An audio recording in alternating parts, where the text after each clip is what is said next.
le ministère de la Justice peut prendre des mesures pour dire que la justice ne peut pas fonctionner de la même façon. Qu'en cas de mobilisation générale, voilà comment les juridictions doivent fonctionner. Par exemple, il y a des affaires aujourd'hui où la loi dit que les tribunaux statuent collégialement. Mais en mobilisation générale, on peut décider qu'on ne peut pas statuer collégialement parce qu'on fait tout dans l'urgence et que pour toutes les matières, ça va être le juge unique. Ou bien que les matières où, par exemple, on impose la présence d'un conseil, que la loi dise que la présence là n'est plus obligatoire. Il y a une commission qui est prévue, une commission nationale au niveau du ministère de la Défense, qui va coordonner les actions. Parce qu'au niveau de chaque ministère, il va y avoir un comité qui va être créé et ces comités seront coordonnés par la commission nationale placée au niveau du ministère de la Défense. Donc, il y a toute une organisation. Et c'est pour cela qu'on ne peut pas attendre que ça soit décrété pour mettre en place l'organisation. L'organisation doit être déjà là. Dès que ça c'est décrété, les organes doivent être fonctionnels. Et même par rapport au comportement, il faut que déjà, à travers des exercices, souvent des simulations, que les gens apprennent déjà à avoir certains comportements qui sont nouveaux, qu'ils n'ont pas eu par le passé. Tout à l'heure, en parlant de ce qui est attendu des citoyens, le présentateur a dit que la mobilisation générale n'est pas la panique générale. Et que ce qui est demandé aux citoyens, c'est surtout d'observer et d'alerter. Mais de ne pas prendre des risques, de laisser les professionnels faire leur travail. Nous avons vécu ça à l'occasion de l'attaque de l'aéroport. Les citoyens des quartiers riverains sont sortis dans la rue. Cela a été présenté comme un soutien. Mais sauf qu'on ne soutient pas comme ça. Parce que vous avez des terroristes qui sont armés et vous sortez dans la rue.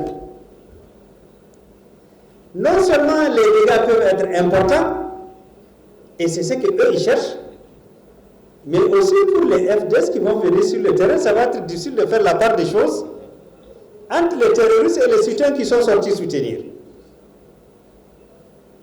Et donc, c'est des comportements à risque qu'il faut éviter. Et dans le cadre de la mobilisation générale, tout cela, normalement, doit être expliqué aux gens.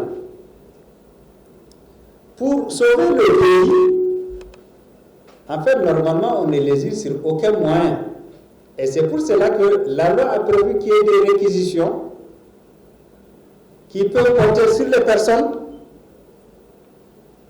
ou sur les biens. Donc, normalement, on peut prendre mon véhicule si c'est nécessaire pour les déplacements des FDS. Mais il est prévu quand même une indemnisation. En fait, tout cela est géré par la loi et c'est pour cela que j'ai dit tout à l'heure, le rôle des juridictions est très important. Parce que, vous savez, malheureusement, c'est humain. Chaque fois qu'il y a des situations comme celle-là, il y a toujours des gens qui profitent. Nous avons vu aujourd'hui avec la situation d'insécurité où on a appelé les citoyens à alerter, à signaler tout comportement suspect ou bien toute personne suspecte. Mais il y a des gens qui signalent leurs créanciers comme des gens suspects. Ce n'est pas du tout bien. Ou bien vous avez un problème avec quelqu'un et vous le signalez comme étant quelqu'un qui peut avoir des liens avec les terroristes.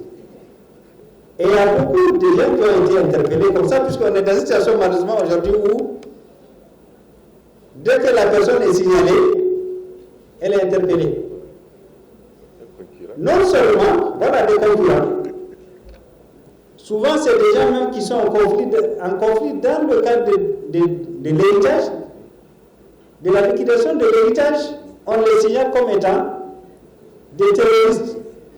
On a vu des femmes dénoncer leurs maris qui ont le projet de prendre une seconde épouse. Ça, c'est des comportements qui ne sont pas de nature à aider. Parce que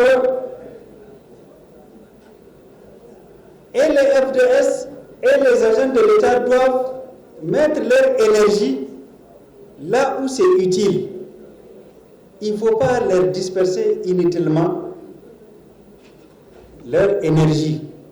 Parce que quand on passe plus de temps à interpeller des innocents, en fait, le terroriste, il peut passer entre les mains du filet sans qu'on le voie. Parce qu'on est occupé à suivre des innocents qui ont été signalés pour régler des comptes.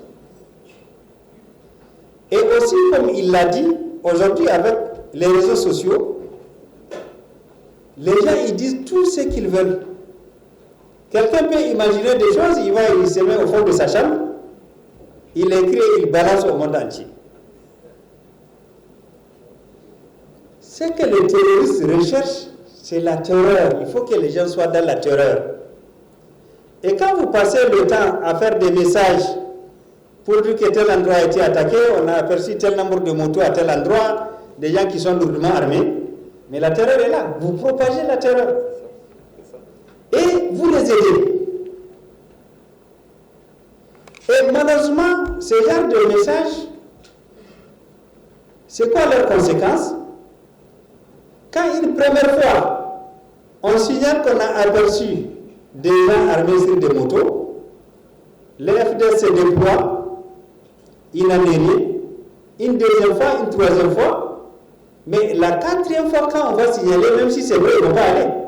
Parce qu'ils vont toujours penser que c'est toujours dans la même logique. Et malheureusement, en ce moment, ils viennent. Et c'est pour cela que les gens passent le temps à dire, mais ils ne comprennent pas. Pourtant, l'information a été donnée. Comment se fait-il que les gens n'ont pas agi? Et souvent, les gens commencent même à suspecter, mais est-ce qu'eux-mêmes, ils ne sont pas avec eux? Mais c'est parce qu'on a tellement signalé, ils ont tellement vérifié c'est faux, que malheureusement, les jours où ils ne vérifient pas, c'est le jour là où, malheureusement, ça se passe. Et donc, il faut qu'on évite ça au maximum. La propagation des fausses nouvelles peut avoir des conséquences extrêmement graves. On n'a pas beaucoup d'énergie, il ne faut pas disperser le peu d'énergie et le peu de moyens que nous avons. Il ne faut pas mettre les gens dans la panique. On a vu, quand il y a eu l'attaque de l'aéroport, le représentant du service central est là. En fait, on a signalé tous les fous des quartiers.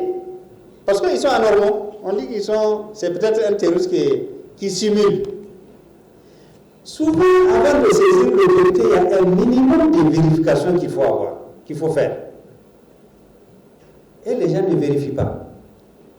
Et normalement, dans le cadre de cette mobilisation, il doit y avoir une organisation qui permet d'avoir des filtres. Je pense que ce n'est pas pour rien qu'il y a des chefs de quartier. Quand souvent ça passe par ce filtre, on informe le chef de quartier. Déjà, lui, il peut savoir qu'un tel, c'est le fou de telle famille. Et on peut appeler la famille pour venir récupérer son fou. Au lieu d'informer le service central qui va déployer une armada pour venir encercler un fou, on va le plaquer et quelqu'un va filmer pour dire que un terroriste a été pris. Souvent, les gens vont raconter des histoires que oui, il a été pris avec des iPhones, avec un ordinateur de dernière génération, pour dire qu'il simule. Et souvent, quand vous vérifiez avec les gens qui ont procédé à l'interpellation, c'est totalement faux. C'est pas bien. Chaque fois qu'on donne une mauvaise information, on fragilise l'effort de l'État. Et on crée des problèmes entre les gens, alors que en situation de mobilisation générale, on a besoin que les gens regardent dans la même direction. Il ne faut pas que les gens profitent pour faire des règlements de compte. Ça fragilise l'effort général.